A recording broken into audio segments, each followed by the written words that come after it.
Fruitbiemen, een groentetuin en een viever. En zelfs een amfitheater. Dat binnen de plannen voor het Nijenskoolplein van de Iepenbieren basisschool De Twamester in Wergeer. En die hier van de morgen een paar speciale tuinmannen op visite.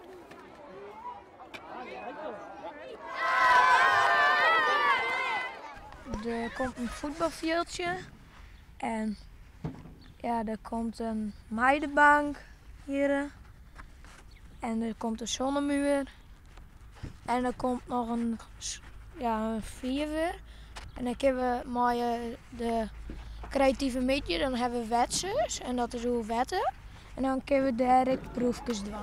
De elementen sport, spul en natuur komen alle jaar bij elkaar op het plein. Dat past goed bij wat de squallen uitstrelen wil. Nou, het is wichtig voor de squallen omdat het een mooie aanvulling is op het leerpakket. Het is binnen leren, maar het is boeten, bratje en ontdekken. Zullen je misschien ook nog even helpen aan het maatje van het Nijenskoolplein? Wat denk je?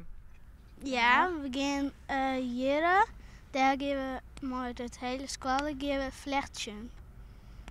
Om het voetbalveld heen. Ja, zodat de bal net helemaal ergens zoals in een fly. In maaien mag het schoolplein kleer wezen.